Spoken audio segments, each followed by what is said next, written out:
گویا ہمارے پاس 3 لیول ہیں اہل بیت کے نزدیک آنے والوں کے. ایک وہ نزدیک آنے والا آتا ہے کہ جو نزدیک آتا ہے مانتا بھی ہے، اس کے بعد کچھ نہیں ہے. مانتا ہے امامت کی حد میں، اس کے بعد نہیں ہے، نہیں پوچھتا مولا مجھے کرنا کیا ہے.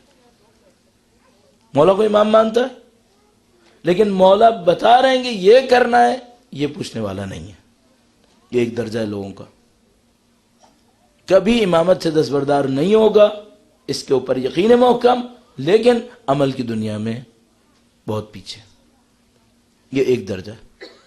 ایک وہ درجہ ہے لوگوں کا جو امامت کو مانتا ہے، عمل کی حد میں قربانی کی جگہ نہ ہو تو ساتھ بھی دے دیتا ہے. قربانی آتی ہے تو پھر اپنی منمانی کرتا ہے. اگر اس سے کہا جائے یہ امامت کا نام ہے، اس پہ مسجد بنوانی ہے، عزا کروانی ہے، پیسے چاہیے، پیسے دے دے گا. اس سے کہا جائے فلاں جگہ پہ جانا ہوگا، وہاں پہ کھڑا ہونا ہوگا، تمہیں یہ کرنا، وہ سب کرنے کو تیار ہے. اس سے کہا جائے اس معاملے کے اوپر دنیا میں بے عزتی اٹھانی پڑے گی، اب پیچھے ہٹ جائے گا، اتنا نہیں جائے گا. قربانی کی جگہ پر واپس. اچھا، ہر ایک کا قربانی دینے کا انداز اپنا مختلف ہوتا ہے. اور اگر آپ اس کو اس انداز میں لیں، جو میں نے شروع میں ایک بات آپ کی خدمت میں عرض کی، ہم سب لوگوں کی کسی چیز سے کوئی اٹیچمنٹ ہوتی ہے. اس پر اگر بات آئے اور پھر قربانی دے دے تب بڑی بات ہے. اگر اس کے علاوہ بات آئے تو ممکن ہے دوسرے کا اٹیچمنٹ کہیں اور ہو، اس پہ جو قربانی دے وہ دے سکتا ہے کیونکہ اس کا اس میں اٹیچمنٹ ہی نہیں ہے. مثلا فرض کیجئے میں 17 سال کی عمر میں قم چلا گیا، 12 سال رہ کے واپس آ گیا، کوئی کہے یہ قربانی ہے تو میں جانتا ہوں میرے لیے قربانی نہیں لگی ہے. میری زندگی کا بہت اچھا گولڈن ٹائم تھا جب میں ایران گیا.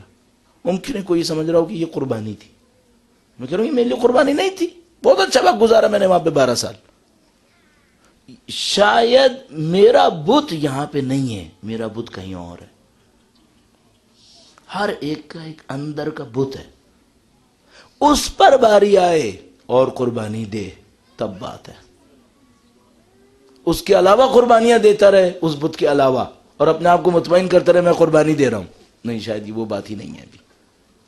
تو یہ دیکھنا پڑتا ہے آپ کا اور ہمارا اٹیچمنٹ کہاں پر ہے، اس اٹیچمنٹ کو قربان کرنا پڑتا ہے.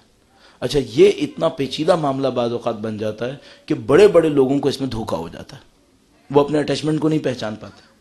میں ایک واقعہ آپ کی خدمت میں عرض کرتا ہوں. ایک علم اخلاق کے بڑے استاد ملا احمد نراقی کا، جو عروج السعادہ کتاب کے مؤلف ہیں، جس کا اصلی نام فارسی میں معراج السعادہ تھا اور اس کا اردو میں عروج السعادہ نام رکھا گیا. اس کتاب کے بارے میں آیت اللہ بہجت نے ایک جملہ کہا تھا.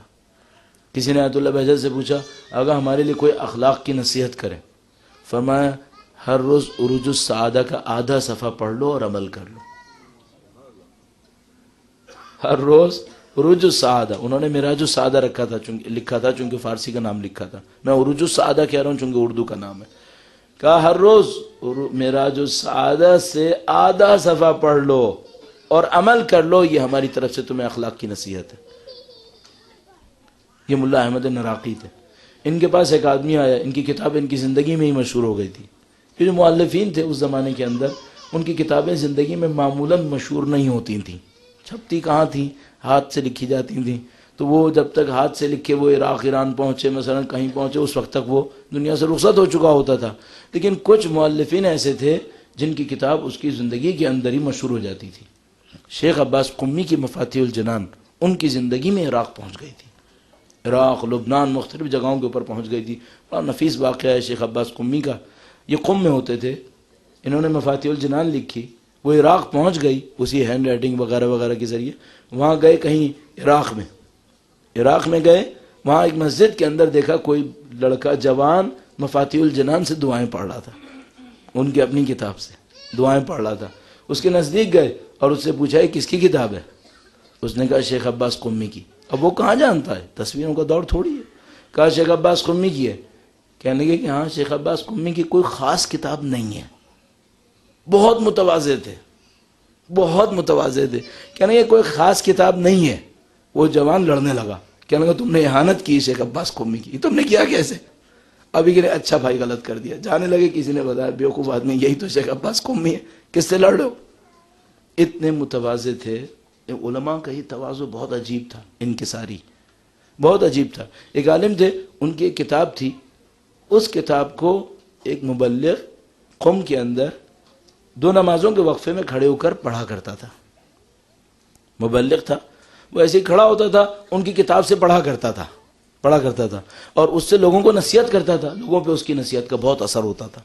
تو یہ جو عالم تھے جن کی یہ کتاب تھی، ان کے والد بھی اس کی نصیحتیں سنتے تھے، ان کے والد بھی نصیحتوں کو سنتے تھے۔ ایک دن گھر آئے، اپنے بیٹے سے کہنے لگے جس کی کتاب کو پڑھ کے وہ نصیحت کرتا تھا، کہنے لگے فلاں مبلغ کا تم نے سنا ہے کبھی درس، اس کا واعظ سنا ہے؟ ہاں جی سنا ہے۔ کہنے لگے اتنا اچھا واعظ کرتا ہے، کاش تم بھی کوئی ایسا کام کر لیتے۔ آخر تک منہ سے بول نہیں سکے کہ بابا کتاب میری ہے۔ انکساری میں یہ لوگ اس طرح اپنے کام کو چھپاتے تھے، ان کا اخلاق کا ایک معیار تھا۔ درود بھیجے گا محمد و آل محمد پر۔ محمد یہاں اس طرح تشریف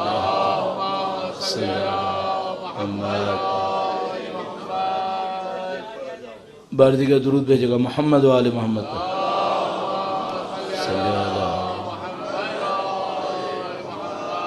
اہل بیت اطہار علیہ السلام کی عظمت پر ایک بار پھر درود بھیجے محمد و آل محمد۔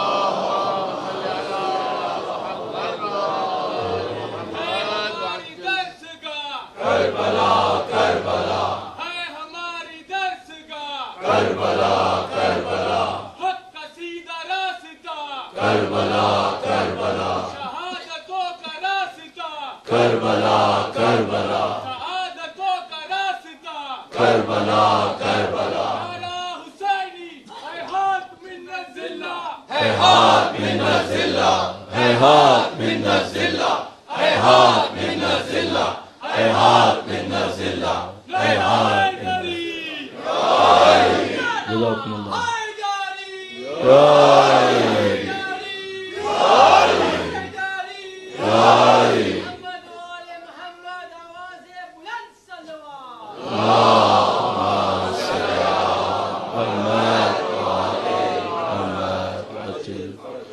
بہت خوبصورت یہ نعرہ ہے، ہیہات من الذلہ، ذلت ہم سے کوسوں دور، ذلت نزدیک نہیں آئی، ذلت کوسوں دور ہے۔ کیوں ذلت کوسوں دور ہے؟ کیوں؟ اللہ کے مقابلے میں کسی اٹیچمنٹ کو قبول نہیں کریں گے۔ اٹیچمنٹ ذلت دلا دیتی ہے۔ اگر کوئی اپنے بچے کو چاہتا ہے اور دین کی راہ میں بچے کو قربان کرنا پڑے اور نہ کرے تو بچے کی اٹیچمنٹ نے ذلت دلاتی۔ یہ جو ذلت کوسوں دور ہے، یہ اس وجہ سے ہے کسی قسم کی کوئی اٹیچمنٹ نہیں ہے۔ البتہ جب ہم کہتے ہیں اٹیچمنٹ نہیں ہے تو کیا محبت بھی نہیں ہے؟ محبت ہے، محبتوں کو خدا پہ قربان کر دیا۔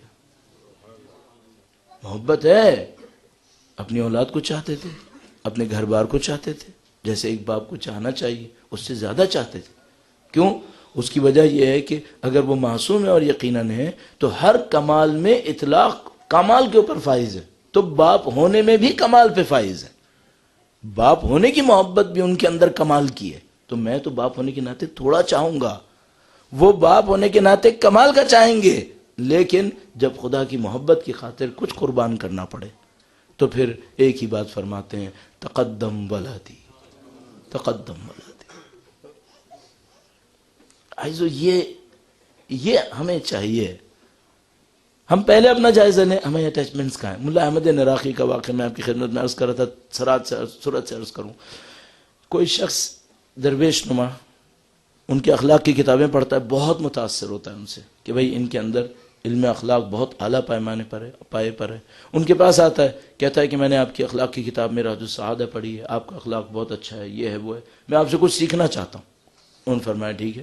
ان کے گھر میں رہنے لگا، گھر میں رہتے تھے تو اس نے دیکھا کہ بھئی یہ عالم جس نے اتنی بڑی علم اخلاق پہ کتاب لکھی ہے، اس کا تو ٹھیک ٹھاک بزنس ہے، اس کے تو نوکر چاکر ہیں، اس کے تو بگیاں گھوڑے ہیں، اس کی اتنی تو اس کی سواریاں ہیں۔ تو انہوں نے کہا، دل میں سوچا اس درویش نے کہ بھائی میں تو سوچ رہا تھا یہ متقی پرہیزگار ہوگا اور یہ زاہد عابد ہوگا، اس کی تو دنیا بہت وسیع ہے.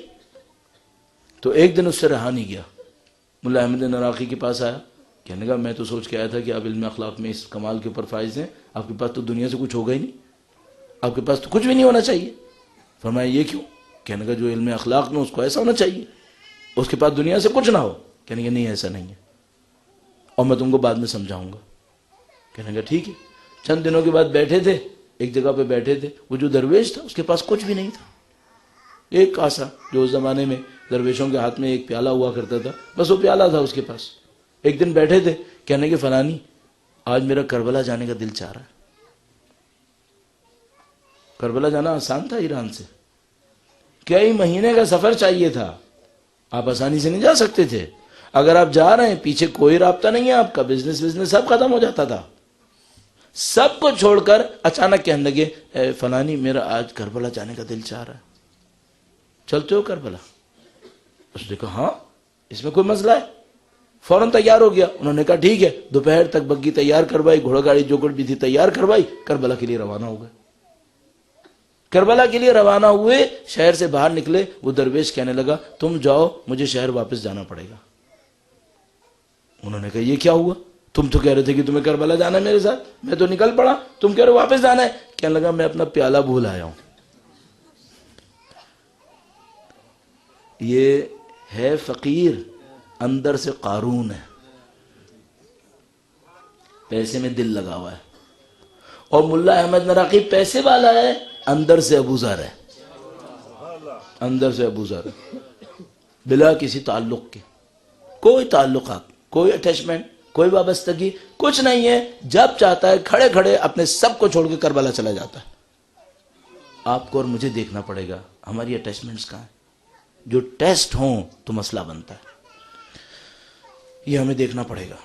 اور اس کو پہلے سے تیار کر لیں، خدا نہ کرے ایسا نہ ہو کہ ٹیسٹ کے موقع پر پتہ چلے کہ یہ تھی وہ مصیبت جس سے لڑنا تھا. پہلے سے تیار کر. اور یہ ہم سب کو معلوم ہے، کوئی امام کی نصرت کے لیے آگے نہیں بڑھے گا سوائے یہ کہ قربانیاں دے گا.